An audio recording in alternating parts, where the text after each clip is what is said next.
Moises Ilmiel. Naised, kes andsid hääle iidsetele tsivilisatsioonidele. Moises Ilmiye on üks varase Türgi Vabariigi mõjukamaid ja teedrajavamaid naisi ning maailmas tuntud sumeroloogia ekspert. Ta on lahti mõtestanud tuhandeid aastaid vanu kiilkirju, heites valgust muistsetele tsivilisatsioonidele ja naiste rollile nendes. Läbi oma murrangulise uurimistöö panustas ta mitte ainult teadusesse ja ajalukku, vaid seadis ka kahtluse alla soolised normid ning andis tulevastele põlvkondadele naisi jõudu juurde. Moises Ilmiye on teadmiste majakas, ta on elustanud mineviku naiste unustatud hääled ja inspireerinud lugematult teisi teaduse teed järgima. Varane elu ja haridus. Moises Ilmiye sündis 1914. Aastal Bursas Osmanite impeeriumi viimastel aastatel. Tema lapsepõlve mõjutasid sõda, ümberasumine ja uue riigi varajased raskused. Hoolimata nendest katsumustest hindas tema perekond haridust väga kõrgelt. Ta õppis Bursa tütarlaste õpetajate seminaris ja lõpetas hiljem Ankara ülikooli vanakeelte ja kultuuride osakonna.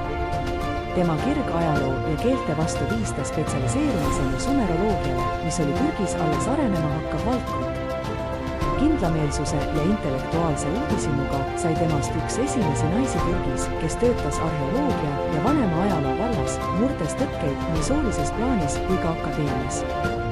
Pärast Ankara ülikooli lõpetamist asus Moises Ilmiye tööle Istanbuli arheoloogiamuuseumi kiilkirja arhiividesse. Seal kataloogis, tõlkis ja avaldas ta tuhandeid muistseid sumeri, akkadi ja heti tablette. Üks tema olulisemaid panuseid oli naiste rolli avamine muistsetes ühiskondades sumeri tekstide kaudu. Tema uurimistöö näitas, et naistel olid lugupeetud ja mõjukad positsioonid igapäevaelus, religioonis ja valitsemises isegi tuhandete aastate eest. Ta tegi samuti olulisi tõlgendusi sumeri mütoloogia, õigussüsteemide, igapäevaste tavade ja uskumuste kohta. Tema töö pälvis tunnustust mitte ainult Türgis, vaid kogu rahvusvahelises akadeemilises kogukonnas.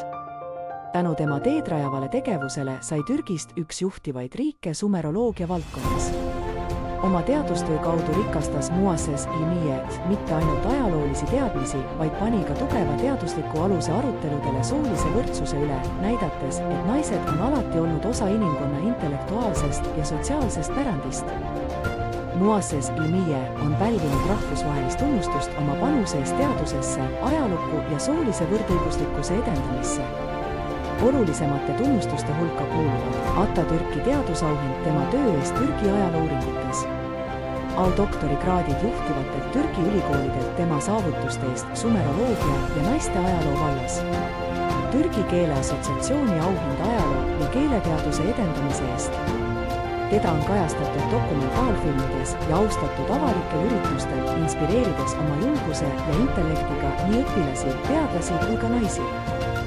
Tähistatakse kui valgustatud naiselikkuse eeskuju kaasaegses Türgis.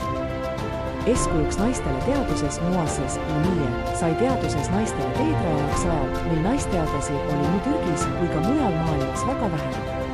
Teedrajava sumeroloogina ei dešifreerinud ta üksnes iidset tahveid, vaid astus vastu ka akadeemia meestekesksetele piiridele. Tema karjäär näitas, et teaduslik rangus, intellektuaalne uudishimu ja pühendumus ei ole sooga piiratud. Ta töötas raamatukogudes, muuseumides ja arhiivides, kuhu oli seni kutsutud vaid üksikuid naisi ning ta muutis need ruumid enda omaks. Tema põhjalik uurimistöö naiste rolli kohta Sumeri tsivilisatsioonis aitas kujundada ümber kaasaegse arusaama naiste ajaloolisest mõjupositsioonist. Rohkem kui lihtsalt teadlane, sai temast avalik intellektuaal ning häälekas ilmalikkuse, hariduse ja soolise võrdõiguslikkuse eestkõneleja. Ühendades mineviku ja oleviku, tuletas ta põlvkondadele naistele meelde, et ka neil on koht teaduse, ajaloo ja kriitilise mõtte maailmas. Moises Ilmiye jääb püsivaks sümboliks sellest, mida naised saavad teaduses saavutada, kui neile antakse võimalus ja kui nad kasutavad seda kindlameelsuse ja visiooniga. Moises Ilmiye nägi teadust kui vahendit ühiskonna muutmiseks, rõhutades naisi kui aktiivseid panustajaid ajalukku ja teadmistesse. Tema uurimistöö Sumeri tahvlite kohta tõi esile naiste olulise rolli muistsetes tsivilisatsioonides, seades kahtluse alla tänapäevase soolise ebavõrdsuse. Akadeemilisest maailmast kaugemal edendas ta oma kirjutiste ja avalike esinemiste kaudu ilmalikkust, kriitilist mõtlemist ja teaduslikku kirjaoskust, inspireerides noori naisi Türgis teadusteele asuma. Tema kestev pärand julgustab tulevasi põlvkondi tõstma esile naiste häält teaduses ja ajaloos.